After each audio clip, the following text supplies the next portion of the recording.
উত্তরপ্রদেশের পবিত্র বৌদ্ধ তীর্থস্থান সারনাথ। খ্রিস্টপূর্ব 5ম শতকে এই স্থানেই গৌতম বুদ্ধ প্রথম ধর্মচক্র প্রবর্তন করেছিলেন। আজ আমরা প্রবেশ করছি সেই ঐতিহাসিক প্রাঙ্গণে, যেখানে হাজার বছরের ইতিহাস আর আধ্যাত্মিক শান্তি একসাথে মিশে আছে। আমরা এখন চলে এসেছি সারনাথের বুদ্ধ মূর্তির সামনে। এই বুদ্ধ মূর্তিটা প্রায় 80 ফুটের মতো।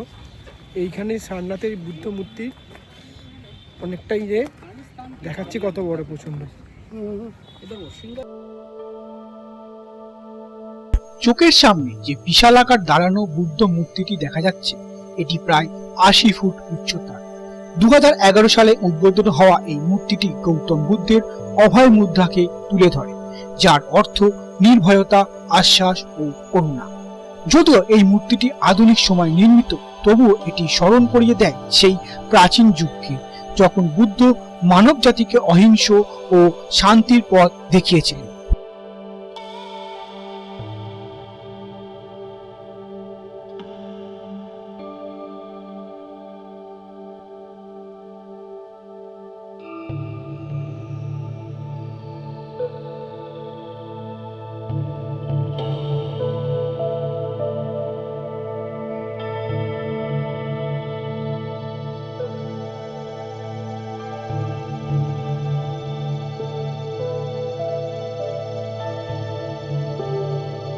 বড় বুদ্ধ মূর্তি স্থাপিত হয়েছিল থাইল্যান্ডের সাহায্যে। এই মূর্তিটার এখন এখানে রিনোভেশন চলছে বা কাজ চলছে বা মেনটেনেন্স চলছে। এরপর আমরা যাবো বৌদ্ধ বিহারে, দেখা যাক বৌদ্ধ বিহারটা কেমন।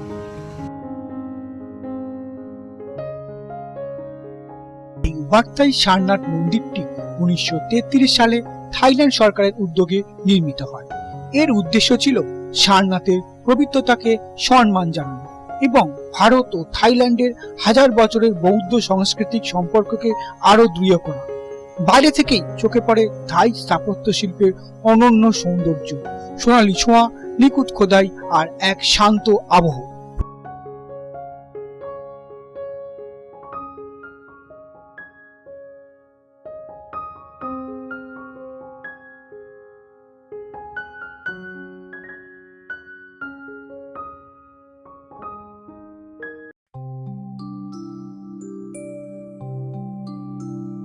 মন্দিরের ভিতরে প্রবেশ করলেই মনটা যেন ধীরে ধীরে শান্ত হয়ে আসে।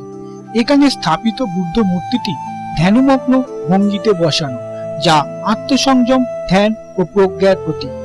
থাই বৌদ্ধ পরম্পরায় এই ধরনের মূর্তি মানুষকে নিজের ভিতরের সত্য খুঁজে নিতে অনুপ্রাণিত করে, যেখানে মন শান্ত হলেই মুক্তির পথ খুলে যায়।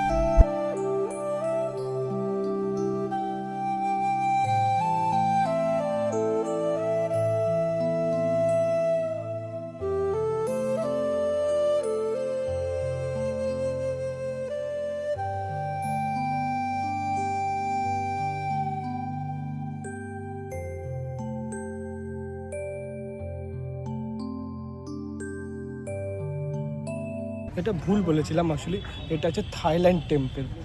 এটা এই পুরো অঞ্চলটা থাইল্যান্ড আর ভারত সরকারের সহযোগিতায় গড়ে তোলা হচ্ছে। খুব সুন্দর জায়গা এটা, থাইল্যান্ড টেম্পল আর 80 ফুটের বুদ্ধ মূর্তি। এখানেও একটা খুব সুন্দর জায়গা রয়েছে, মানে খুব বুদ্ধের কতগুলো স্ট্যাচু রয়েছে, দেখাচ্ছি। এখন আমরা থাই টেম্পলের বাগান এলাকায়। এখানে বিভিন্ন ভঙ্গিতে বুদ্ধের মূর্তি স্থাপন করা হয়েছে এবং সারনাথের ইতিহাসকে স্মরণ করিয়ে দেওয়া আরো অনেক প্রতীকী মূর্তি। প্রতিটি মূর্তি আলাদা ভঙ্গিতে দাঁড়িয়ে থাকলেও তাদের বার্তা একটাই: জীবনের সুখ, সংযম, করুণা আর অন্তরের শান্তি সবচেয়ে বড় সম্পদ।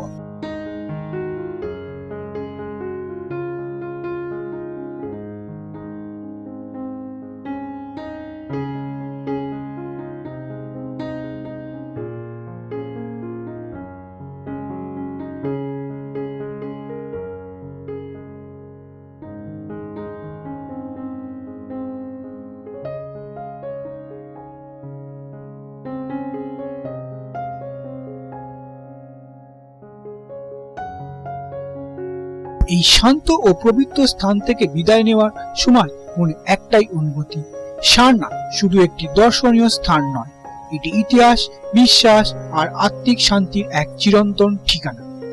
তাই আজকের সারনাথের ভিডিও আমি এখানেই শেষ করছি। পরের ভিডিওতে নিয়ে আসবো সারনাথের আরো কিছু গল্প নিয়ে। তাই ভিডিওটি ভালো লাগলে লাইক করুন, শেয়ার করুন আর আরো ভ্রমণ ভিডিওর জন্য সাবস্ক্রাইব করতে ভুলবেন না।